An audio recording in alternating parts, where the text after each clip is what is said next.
Hello, thank you all for being here.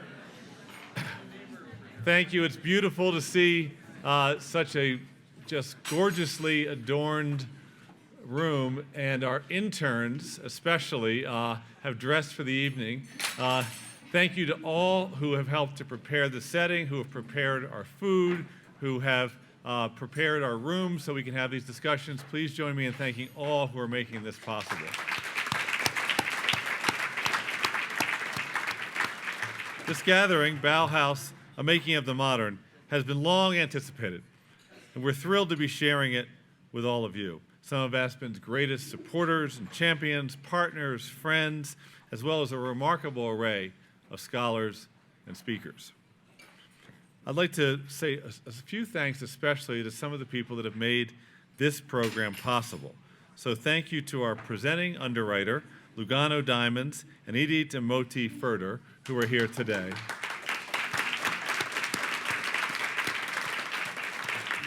Now, I'm going to thank some other people. I would think we should just hold your applause, and we'll get to everybody at the end.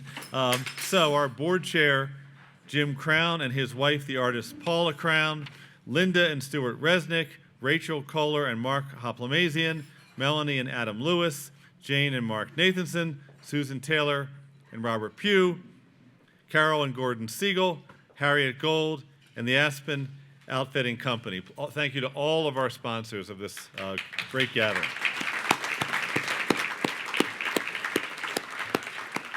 I think this is the coolest place in Aspen right now, so we should enjoy being the coolest people in Aspen. If we're at the coolest place, it only has the coolest people, including Coco Beyer, who is the granddaughter of Herbert Beyer. Coco, will you please let us say...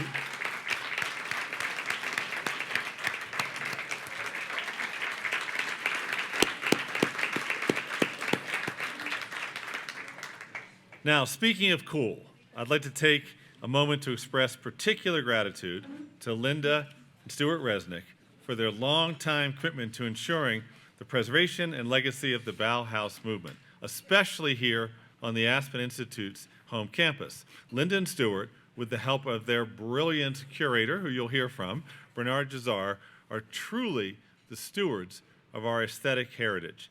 And as we announced yesterday, and maybe if you haven't seen the New York Times and the Aspen Times, you don't yet know this, but Linda and Stuart are now taking their commitment to the next level of impact, a stratospheric level, with a transformational gift to the Aspen Institute of $10 million to establish the Resnick Center for Herbert Beyer Studies. Please join me in thanking our great friends, Linda and Stuart.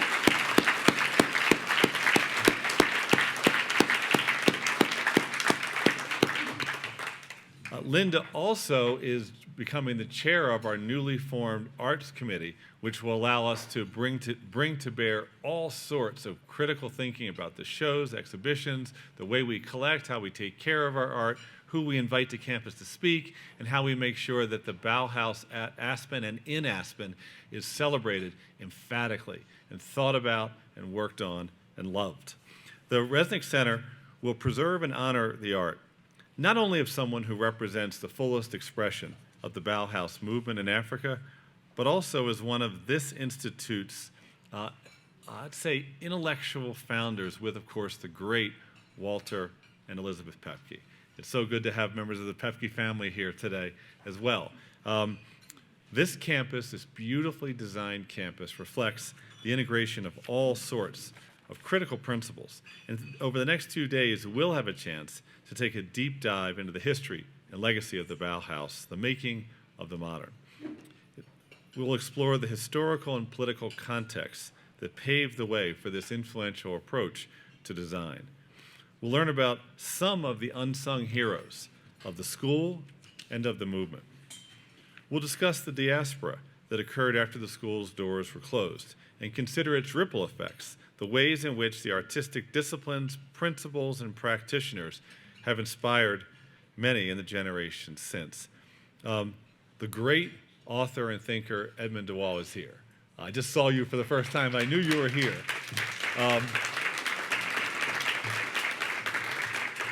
And Edmund really gave me a new perspective on this place that we call home and from which we do our best work. When you visit it, and then reflecting just off the cuff and thinking about the legacy of your own family's history, the diaspora that occurred because of the horror of Nazi Germany. And you looked around this campus and said to me, oh, Dan, yeah, these are buildings in exile.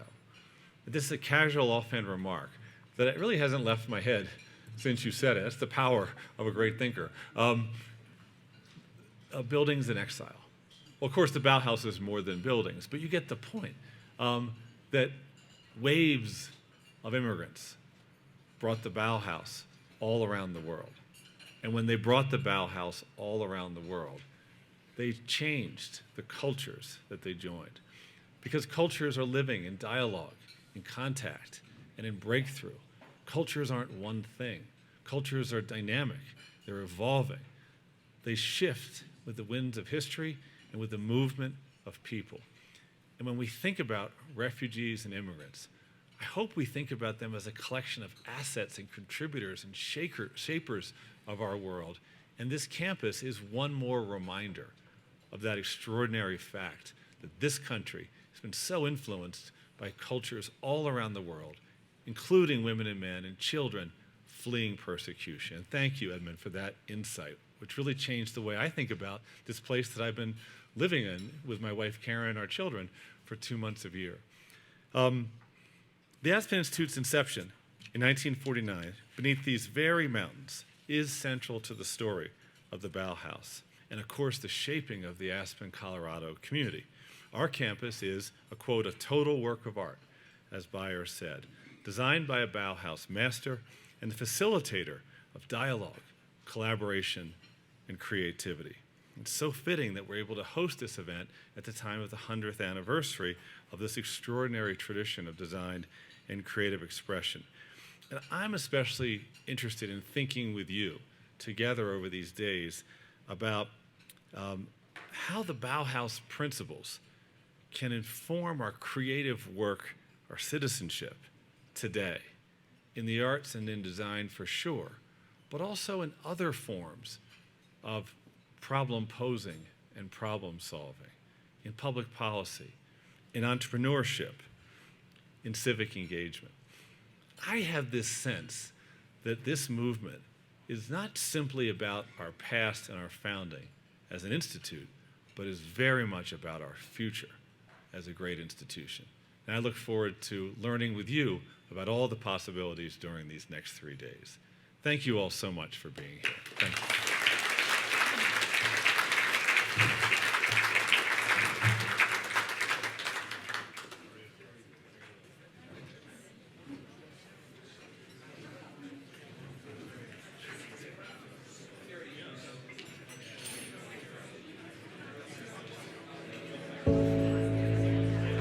In 1946, Walter Pepka invited me to visit this virtually abandoned mining village in the Colorado Mountains. He had a vision of what it could become.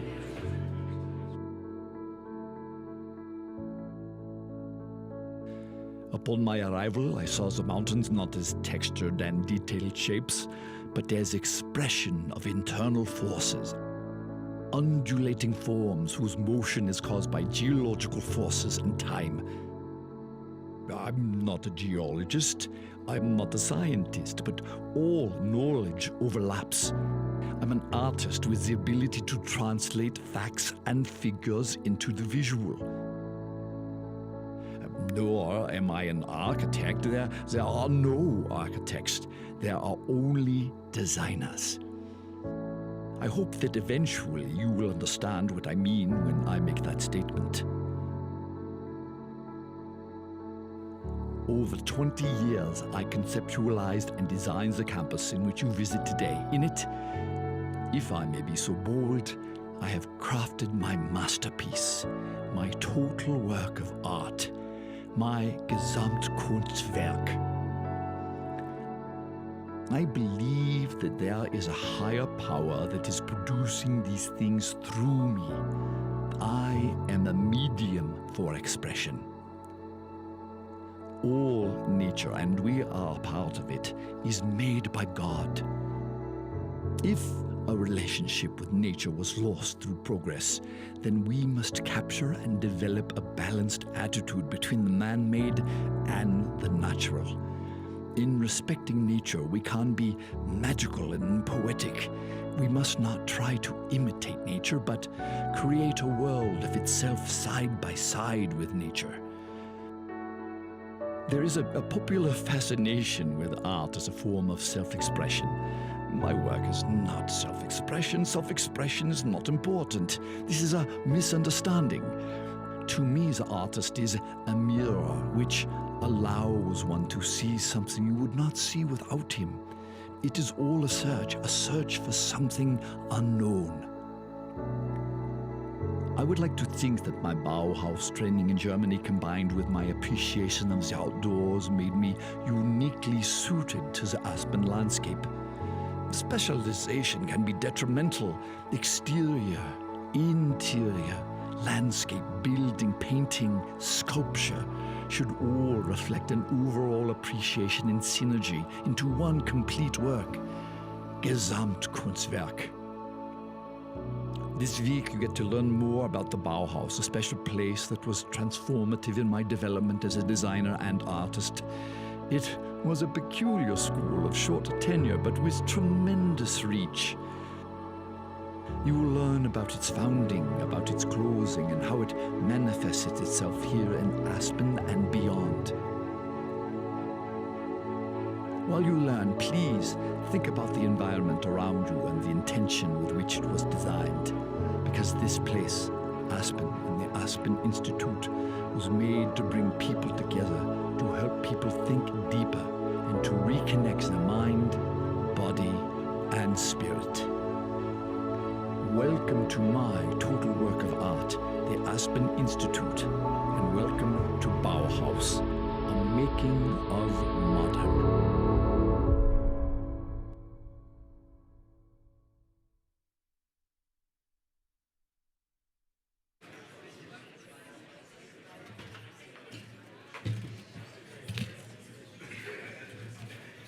Good evening. Good evening, everyone. My name is Herbert Bayer. I have the distinct pleasure of being your host this evening to commence this special convening. If Walter Pepka was still here, he might refer to me, as he often did, and to my great consternation, as Schnucki. But you may call me Herbert or even perhaps Mr. Bayer. 2019 marks the centennial anniversary of the Bauhaus, the German art school recognized today by many as the 20th century's most influential experiments in art, architecture, and design. Over the next 2 days, you'll be part of a celebration of this modernist art school and discover the ways in which it has come to define modernism today. We will explore the tumultuous times that fostered the Bauhaus school, its iconoclastic leaders and their unique approaches, and the philosophy born out of its brief 14-year lifespan that has had a transformative effect on the architecture, sculpture, painting, industrial design, and so much more. We will also explore the many ripples that the Bauhaus has sent around all the world, including its influence here in Aspen. Through this celebration, you will hear from experts from around the country and the world that have studied the Bauhaus from all angles. You will immerse yourself in recreations of iconic exhibits and explore ones that have been newly assembled. You will interact with new forms of media inspired by the spirit of the Bauhaus that have kept it alive in new forms, and you will discover the vast and complicated influence that the Bauhaus has had on so many influences today. I am the bridge that brought the Bauhaus to Aspen, so let me tell you more about how that happened. Oh, that word, Bauhaus. So frightening for those of you that have not explored it in depth. I arrived at the Bauhaus School in Weimar, Germany in 1921, within 2 years of its opening. I was born in Haag am Hausruck in Austria on April 5th, 1900. Also, it is always very easy for me to know how old I am. I just take whatever date it is now and subtract 9,900. So my age today, if I were alive, would be, 119, eh? Sehr gut. I grew up near Salzburg, a mountain setting filled with art and music. My father was a tax collector, mother an innkeeper's daughter. My first paintings reflected nature as I saw her on climbing trips and walks through the countryside. I used shapes and forms that I saw reflecting the peasant life around me. Baroque traditions that I felt were still alive in the life and times of the peasant and centered around going to church. The entire life was influenced by this Baroque, this German Romantische expression. I went to high school in Linz. I was briefly in the army in the last part of World War I, then moved to Germany. And while I always painted, I started using my skills in packaging and graphic design. I learned that art could be used to illustrate ideas. I read Kandinsky's book. It excited me very much, and the first manifesto of the Bauhaus. The cover had a woodblock print of a very futuristic cathedral. All these events determined me toward the Weimar and to enroll in the Bauhaus in 1921. Now, much of my early work had a much more romantic, Baroque feel to it, as did this woodcut. But the teachings of the Bauhaus began to take hold externally and within myself, and my designs became more analytical, clean, and precise. Walter Gropius, Paul Klee, Kandinsky, Moholy-Nagy, they would influence art teaching for the next 50 years.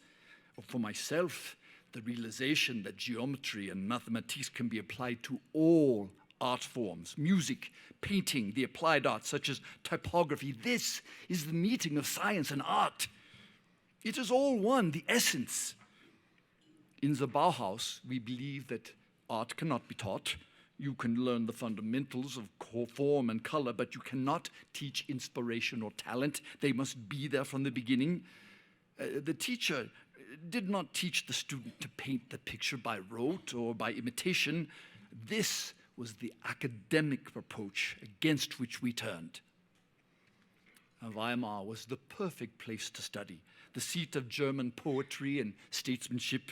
Near the Bauhaus was Goethe's garden house. The garden was of a typical romantic design, very beautiful and always tied to our life at the Bauhaus. On weekends, there were always happenings. Unplanned, we played jokes on the bourgeoisie. So there were repercussions. We didn't necessarily fit in with the traditional study. We were regarded with suspicion as non-traditionals, radicals even. Some of our shenanigans were just youthful indiscretion and folly, no doubt. We were a rowdy fraternity of idealists. Bauhaus was established to create designer and artists for the machine age. We learned to use all technology. We used basic shapes, triangle, square, circle, each of which had its own primary color. There was a communal spirit from knowing and talking with the teachers. I learned how to work. You learned by doing, and you practiced craftsmanship. In 1922, I executed a big wall mural from Kandinsky. We also worked in photography, which had never before been a part of art school training. Everything we touched, saw, or felt could be part of a design. It was a logical decision to use all these mediums. Photography lent itself to graphics and advertising. Typography had a role in everything. Inflation was rising very quickly, so we needed new money. I was given 1 weekend to design new currency. It was somewhat more complex than just adding zeros, but there were a lot of zeros. But we bypassed all those typical problems associated with hand-engraved printing. In 1923, I took a year's leave, hiking through Italy. The contact with nature, as it had in my youth, left a lasting imprint on me. I did quite a bit of painting. You could see the influence in the landscape. And by the time I got back to the Bauhaus in 1924, the Nazis were making life difficult, and the school was moved to Dessau. Our approach always becoming more analytical, refining and cleaning, distilling down to the essence of design. And although Gropius had promoted me to junior master, I made the decision in 1928 to leave the Bauhaus and to gather more experience.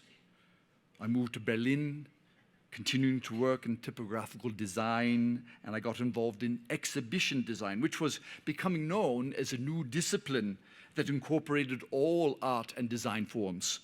We saw possibilities including walls and ceilings and floors. I called it field of vision. I utilized close-up views as well as panoramic view. What was possible? How could the space influence and contribute to the artist's vision and complement the work? As to politics, we did not think Hitler would last long. He appeared simply as a crazy man. My friends went to his speeches to be amused. But the Nazis hated the Bauhaus and cut off our funds for being too liberal, too decadent. So in 1933, the Bauhaus closed its doors and an exit of Germany's finest talent began. I left in 1938 to come to the United States to continue in exhibition design and to reunite with my teachers and colleagues from the Bauhaus in New York City and Chicago. Moholy-Nagy had intended to start a new Bauhaus in Chicago, and I was to teach. But those plans eventually fell through. I was a victim of a false report from an immigration officer in Germany. Going through the customs into New York City, the immigration officer kept me to the last.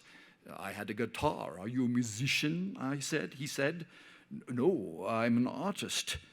Well, I have a report that you are colorblind. What color is my uniform? I told him the exact color of the blue that his suit was, and he seemed very confused. He asked me what color the paper was. I said white. He asked me what color the seal was. I told him the very specific shade of bright red. He sighed. Well, you are not totally colorblind. I guess we let you in. 1938, I designed the first Bauhaus exhibit in New York City, the first of its kind in the United States, first comprehensive showing of all Bauhaus ideas. When I first came to New York, it was overpowering. I mean, interesting from the point of view of exchange of ideas, but I was away from nature, so I spent all of my weekends trying to get away, and I found a haven on Long Island. I've always thought of myself as primarily a painter, but the Bauhaus instilled in me a sense of duty. I felt that I should devote myself to dealing with design problems of the times in which I lived. I've never been a city boy, having grown up in small places.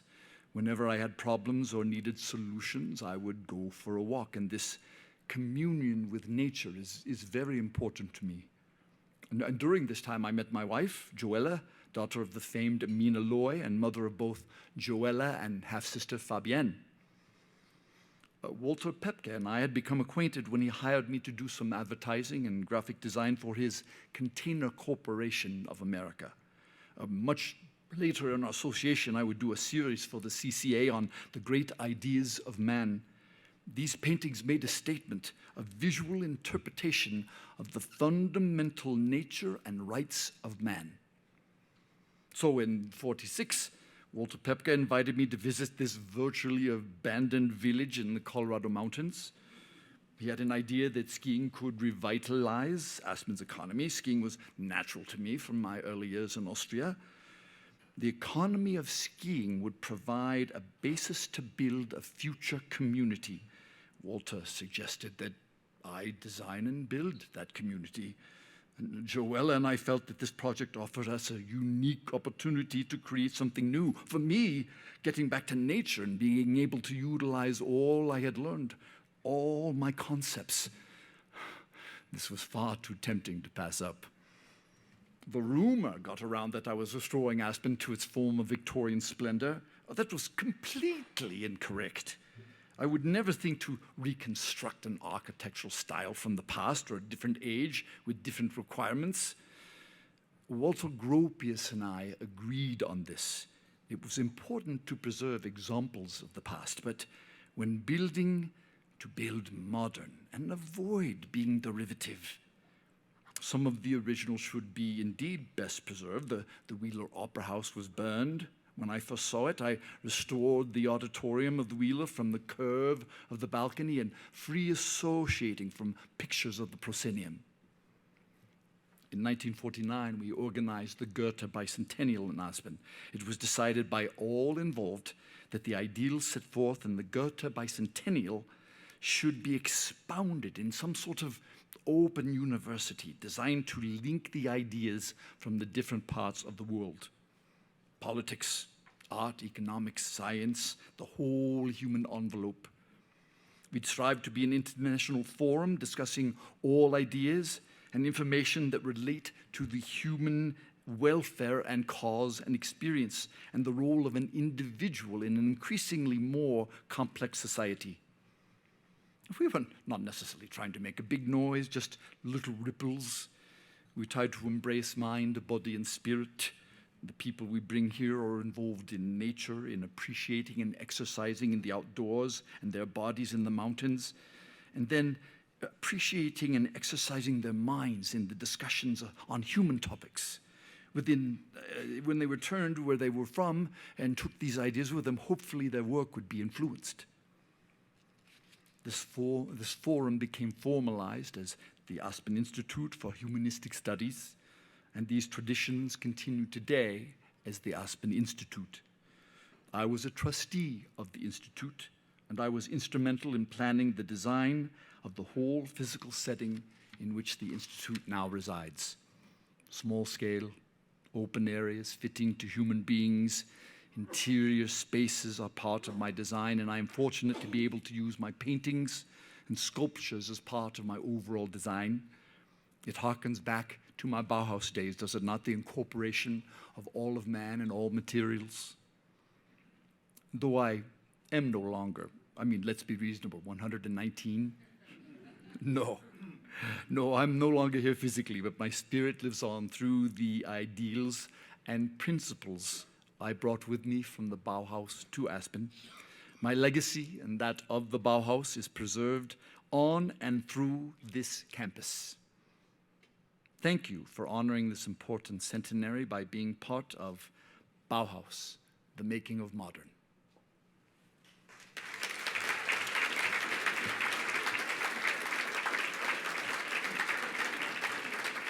And as part of tonight's opening session, we have a few more things planned for you, but first, please enjoy dinner and the company of your fellow Bauhausler.